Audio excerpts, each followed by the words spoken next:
6월 19일 법률방송 로투데이 시작하겠습니다. 첫 소식입니다. 경남 진주에서 버스를 탄 한 여고생이 갑자기 끼어든 SUV 차량과 버스가 충돌하면서 중심을 잃고 튕겨져 나가 목뼈가 부러지며 팔다리를 포함해 목 아래가 다 마비되는 안타깝고도 끔찍한 사고를 당했습니다. 이른바 진주 여고생 교통사고 사지마비 사건인데요. 오늘 로투데이는 일명 칼치기와 교통사고 처리 특례법 중과실치상 얘기 집중 전해드리겠습니다. 먼저 사고 당시 영상을 장한지 기자가 전해드립니다. 교통 전문 한문철 변호사의 유튜브 채널 한문철TV에 지난 12일 올라온 영상입니다. 정류장에서 승객을 태운 버스가 서서히 출발해 3차로로 진입해 달리기 시작하는데 정말 느닷없이 SUV 차량 한 대가 버스 앞으로 끼어듭니다. 거의 90도로 끼어든 SUV 차량에 피하고 말고 할 것도 없이 눈 깜빡할 사이 벌어진 충돌 사고. 2차로로 달리던 SUV가 버스를 급하게 추월해 골목길로 들어가기 위해 이른바 칼치기라고 불리는 무리한 끼어들기를 하다 사고가 난 겁니다. 이건 뭐 급제동도 아니죠. 제동하는 게 아니고 그냥 저 넥스턴에 막혀서 급제동하면서 막히면서 부딪힘과 급제동이 거의 동시되죠. 승객이 얼마나 다쳤을까요? 이번엔 버스 안에서 승객들을 찍은 CCTV 영상입니다. 한 무리의 여고생들이 버스를 타서 맨 뒷좌석에 앉고 한 여고생만 아직 자리에 앉지 않은 상태에서 버스가 급정거를 하며 이 여고생은 그대로 앞으로 튕겨져 나옵니다. 의자에 앉은 승객들도 전부 몸이 크게 앞으로 쏠리고 의자 옆으로 내동댕이 처지듯 떨어진 승객들도 있습니다. 앉으려는 순간에 사고 난 거예요. 그 뒤에서부터 모든 사람들 앞이 쏠리죠. 이렇게 옆에 쓰러진 사람 또 있고요. 쓰러진 사람들 보세요. 전부 다 얼마나 급히 멈췄으면. 사고는 지난해 12월 16일 오후 5시 30분쯤 경남 진주시 하대동의 한 도로에서 일어났습니다. 이 사고로 버스 맨 뒷좌석에서 버스 맨 앞 운전석까지 튕겨져 나온 19살 고3 여고생은 요금통에 머리를 부딪히며 중상을 입었습니다. 피를 철철 흘리며 병원으로 옮겨져 수술을 받았지만 목뼈 2개가 부러지며 신경이 손상돼 목 아래를 움직일 수 없는 전신마비 상태입니다. 식물인간보다 사지마비가 본인과 가족들한테 더 힘듭니다. 식물인간은 본인이 모르잖아요. 근데 사지마비는 요 밑으로만 보든지 나머지 멀쩡하거든요. 죽음보다 오히려 더 고통스러울 수 있습니다. 대학 입학을 앞둔 꿈 많은 여고생이 전신마비라는 날벼락을 당했는데 버스 앞을 갑자기 끼어든 차량은 피해 여고생이나 가족의 사과조차 안 하고 나 몰라라 하고 있다는 것이 한문철 변호사의 전언입니다. 이에 영상엔 사람도 아니다, 죗값을 받으라는 성토와 분노의 글들이 수천 개 달려 있습니다. 칼치기로 끼어든 SUV 운전자는 경찰 조사에서도 본인 과실이 아닌 버스 잘못으로 사고가 났다는 취지로 주장한 것으로 전해졌습니다. 저쪽 상대 운전자는 버스가 잘못이라고 처음에는 말을 했다고 하더라고요. 경찰서에서 조사를 해보니까 버스 잘못이 아니고 경찰서는 가피만 나눠주거든요. 이 승용차가 가해 차량이다. 무리한 끼어들기를 한 SUV 운전자는 현재 사고 책임과 과실 비율을 두고 버스 공제조합과 민사소송을 벌이고 있고 민사소송과는 별개로 가해 운전자는 교통사고 처리 특례법 위반 혐의로 기소돼 1심 형사재판을 받고 있습니다. 법률방송 장한지입니다. 진주 여고생 교통사고 사지마비 사건, 안타까운 사고 장면 앞서 장한지 기자가 전해드렸었는데요. 관련해서 청와대 홈페이지엔 사고를 당한 여고생의 언니의 청원글이 올라와 있습니다. 사고 발생 6개월이 지나도록 가해자가 사과조차 안 하고 있다며 교통사고 가해자에 대한 처벌을 강화해달라는 내용입니다. 청원 내용 자세히 전해드리겠습니다. 어제 청와대 국민청원 홈페이지에 올라온 글입니다. 청원인은 갑작스러운 교통사고로 사지마비가 된 제 동생의 억울함을 알리고 라는 말로 청원을 시작하고 있습니다. 사고 후 6개월이 되도록 단 한 번도 진심 어린 사과를 하지 않은 가해자에 대한 강력한 처벌을 호소하기 위해 국민청원을 올리게 되었다는 것이 청원인의 말입니다. 버스 맨 뒤에서 운전석 옆 요금통까지 날아가 머리를 부딪혔다고 청원인은 적고 있습니다. 청원인은 그러면서 가해 차량 운전자는 사고 당시 제 동생이 응급차에 실려갈 때까지도 자신의 차량에서 한 발자국도 내리지 않았다. 사고 발생 후 6개월이 된 지금까지도 병문안은커녕 용서도 구하지 않고 있다고 성토하고 있습니다. 현재 가해자는 교통사고 처리 특례법 위반 치상 혐의로 불구속 기소돼 재판을 받고 있고 법정에서는 자신의 잘못을 버스기사의 책임을 전가시키기 바쁘다는 게 청원인의 말입니다. 청원인은 또 가해 차량 운전자는 공판이 끝나자마자 곧바로 법정을 나가 저희 가족과 대화할 기회조차 만들지 않았다며 가해자로 인해 하루아침에 사지마비가 되어버린 제 동생은 기억 없는 병원 생활을 하고 있지만 가해자는 평범한 일상을 살고 있다고 허탈해합니다. 청원인은 이에 안전운전에 대한 경각심을 다시 한 번 더 일깨워 억울한 피해자가 다시는 나오지 않길 바라며 사과 한 번 없는 가해자에 대한 강력한 처벌을 원한다고 청원하고 있습니다. 교통사고 사망사건이고 합의하지 않아도 또는 못해도 보통 금고 1에서 2년의 선고를 받는다고 한다. 이는 피해자들이 겪는 고통에 비해 너무 가볍다는 게 청원인의 주장입니다.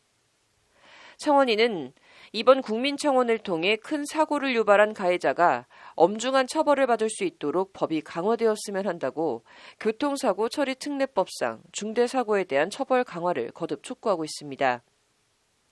청원인은 소중한 제 동생이 끝까지 희망을 잃지 않고 열심히 재활하여 하루빨리 건강한 모습으로 가족 곁으로 돌아와 예전처럼 행복하고 건강한 일상을 함께 보내고 싶다는 말로 청원글을 마무리하고 있습니다. 청원글은 게시 하루 만인 오늘 오후 4시 기준 2만 명이 넘는 네티즌들의 동참을 얻고 있습니다. 게시 한 달 안에 20만 명 이상이 동참하면 청와대나 담당 부처의 공식 답변 대상 청원이 됩니다. 법률방송 신세아입니다.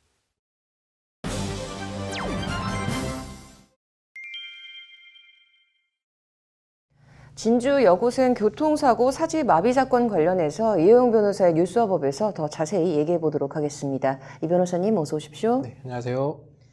네, 앞서 이제 사고 당시 영상 그리고 사고 당한 여고생의 언니가 청와대 홈페이지에 올린 이 청원 내용을 전해드렸습니다. 일단 가장 먼저 여고생이 사지 마비 책임을 끼어든 승용차한테 전부 물을 수가 있는 건가요? 뭐 원칙적으로 일단은 책임을 물을 수 있죠. 지금 그 사고 당시의 상황을 보면은 이제 여고생이 버스를 타고 있는데 네. 급차선 변경을 했잖아요. 버스 바로 앞으로 갑자기 무리한 끼어들기를 했고 그로 인해서 이제 승용차와 버스가 추돌을 해서 네. 그 학생이 이제 거의 뭐 운전석까지 지금 튕겨 나가면서 지금 중상해를 입은 그런 사건이어서 네. 이거 같은 경우는 뭐 결국 운전 그 승용차에 대한 어떤 민사상, 그 다음에 형사상 책임을 충분히 물을 수 있는 사건으로 보입니다. 제가 봤을 때 저 개인적인 소견입니다만은 버스 운전자의 책임을 묻기는 어려운 거 아닌가. 그렇다라고 한다면 이거는 그 가해 승용차의 과실 비율이 100%다. 저는 이렇게 봅니다. 네, 민사적으로는 이제 그렇고 이게 지금 칼치기 운전이라는 얘기가 많이 나오는데 이게 형사적으로는 처벌이 좀 어떻게 될까요? 우선 그 차를 타고 가다가 이제 그런 교통사고를 유발시킨 거지 않습니까? 그래서 교통사고로 인해서 이제 형법 그 268조의 죄, 다시 말해서 업무상 이제 과실치사상이거든요. 네. 이런 죄를 범한 경우에는 우리나라의 그 교통사고 처리 특례법이 있습니다. 네. 이제 교통사고 처리 특례법 3조 1항 본문에 따라서 5년 이하의 금고 또는 2천만 원 이하의 벌금에 처해질 수 있는데 네. 다만 전제 조건은 이제 피해자의 어떤 명시적인 의사에 반해서 네. 처벌할 수는 없다라고 되어 있습니다. 이게 뭐냐면은 반의사 불벌죄라고 해요. 피해자와 합의가 되면 네. 공소 제기를 할 수 없고 만약에 공소 제기가 된 이후에 합의가 되면 공소 기각 판결을 이제 받게 된다. 네. 이런 것인데 이거에 예외가 있는 것이 바로 우리가 흔히 말하는 12대 중과실. 네. 그래서 뭐 보면은 신호 위반, 뭐 중앙선 침범, 그 다음에 속도 위반, 그 다음에 뭐 횡단보도에서의 그 보행자 보호 의무 위반, 네. 이러한 것들을 위반을 해서 방금 전에 제가 말씀드렸던 그러한 교통사고를 발생시켜서 사람을 다치게 하면 이 경우는 반의사 불벌죄 적용 영향이 안 돼서 네. 피해자와 합의가 되더라도 기소가 될 수 있고 그다음에 피해자와 합의가 되더라도 처벌을 받을 수 있다. 좀 이렇게 정리할 수 있습니다. 네. 그런데 이 사고를 당한 여고생의 언니가 청와대 홈페이지에 올린 걸 보면 가해 차량 운전자는 교통사고 처리 특례법 위반 이 치상 혐의로 지금 불구속 기소가 돼서 형사 재판을 받고 있다고 돼 있습니다. 네. 그러면 이 12대 중과실 적용을 받지 않은 것 아닙니까? 11대 중과실에 해당되는 사건은 아닌 걸로 보여요. 네. 이제 이게 끼어들기가 이제 끼어들기를 하면 안 되는 그런 지점들이 있어요. 네. 예를 들어서 뭐 이제 다리 위, 그다음에 지하 그 터널 네.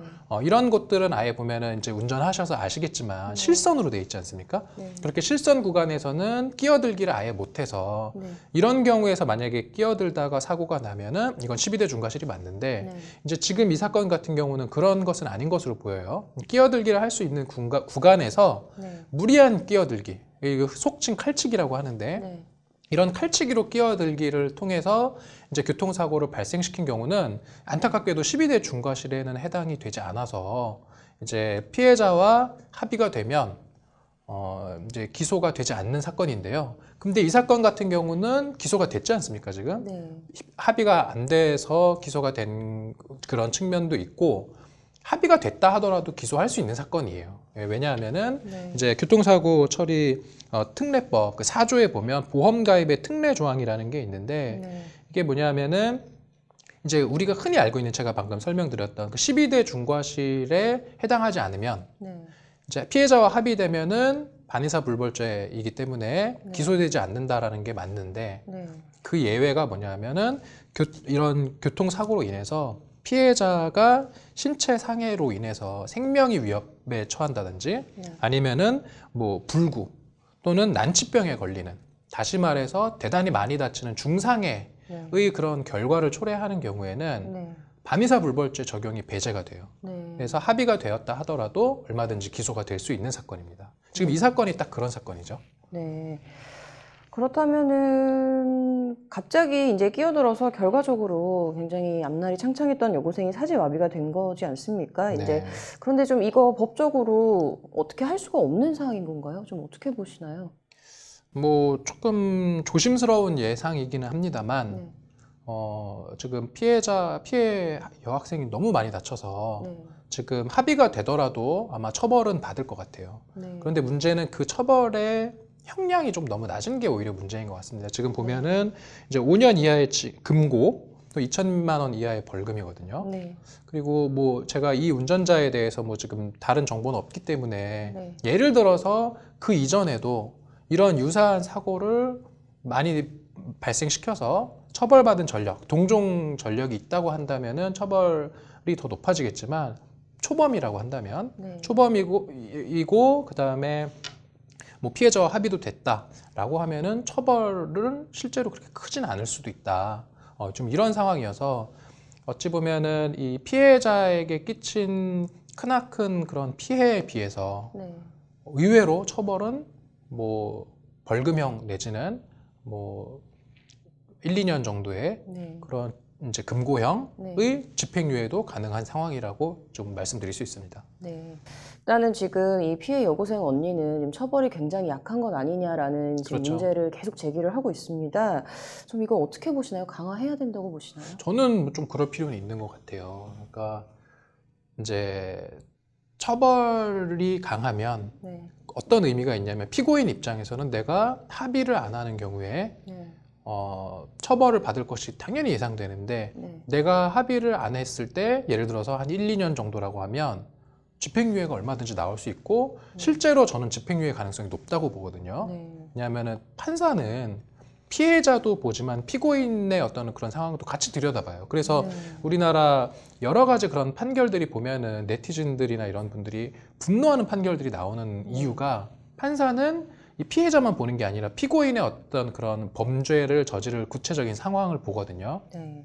교통사고 사건 같은 경우는 어차피 고의로 저지르는 범죄는 아니기 때문에 누구나 차를 운전하다가 이러한 사고를 낼 수 있는 것이어서 네. 그러한 사람들을 다 막 실형을 살리고 이럴 필요는 없다라고 보는 게 일반적인 법원의 분위기이기 때문에 네. 이런 뭐 결과적으로 너무 안타까운 그런 사고가 발생해서 이런 사지마비가 왔다는 그런 상황도 있지만 네. 반면에 피고인은 재판을 받으면서 본인이 이건 일부러 저지른 범죄가 아니고 합의를 위해서 노력을 했을 거고 자기가 뭐 가정 경제를 이제 경제 활동을 해서 뭐 부양을 해야 되는 가족이 있고 그리고 뭐 이러한 동종의 범죄 전력도 없고 이런 여러 가지 양형 사유를 주장을 하면 판사님들이 그런 걸 또 들어주거든요. 네. 그래서 결과적으로 이 발생한 어떤 그런 심각한 피해에 비해서 네. 그런 피해자들이 받은 실제 그런 손해에 비해서 피고인이 받는 처벌의 수위는 대단히 약할 수도 있다. 네. 그러한 점을 좀 개선을 하기 위해서는 이 교통사고 처리 특례법의 어떤 처벌의 상한을 좀 높일 필요는 좀 있어 보인다. 이렇게 말씀드리고 싶습니다. 네. 이게 어떤 식으로든 이렇게 인명 피해가 굉장한 후유증과 피해를 동반하지 않습니까? 이게 좀 아무리 안전운전은 강조해도 지나치지 않은 것 같네요. 오늘 잘 들었습니다. 이어서 간추린 법조계 소식 전해드리겠습니다. 친형 강제 입원 공직선거법 허위사실 공표 혐의로 2심에서 징역 3년형의 당선 무효형을 받은 이재명 경기지사에 대한 대법원 전원합의체 심리가 사실상 마무리됐습니다. 이에 따라 이르면 다음 전원합의체 선고 기일인 7월 16일 이 지사에 대한 대법원 선고가 내려질 수 있습니다. 민감용 경찰청장이 탈북단체들의 대북전단 살포 예고에 대해 모든 불법 행위에 대해 철저히 수사해 엄정하게 사법 처리하겠다고 밝혔습니다. 민 청장은 민주당 지도부에 대한 업무 보고에서 접경 지역에서 위험이 고조되고 국민이 불안해한다며 이같이 말했습니다. 자신의 아이를 때린 데 양심을 품고 자전거를 타고 가는 초등학생을 SUV 차량으로 친 의혹을 받는 경주 스쿨존 사고 40대 여성 운전자에 대해 구속영장이 신청됐습니다. 경찰은 고의성이 있다고 보고 민식이법보다 형량이 무거운 특수상해죄를 적용해 영장을 신청했습니다. 이혼 후 홀로 양육하던 3살배기 아들을 살해한 30대 아빠가 1심에서 징역 10년을 선고받았습니다. 이 남성은 홀로 양육하는 게 너무 힘들어 충동적으로 그랬다고 범행을 시인했고 법원은 생명을 빼앗는 건 어떠한 이유로도 용납할 수 없다며 징역 10년을 선고했습니다.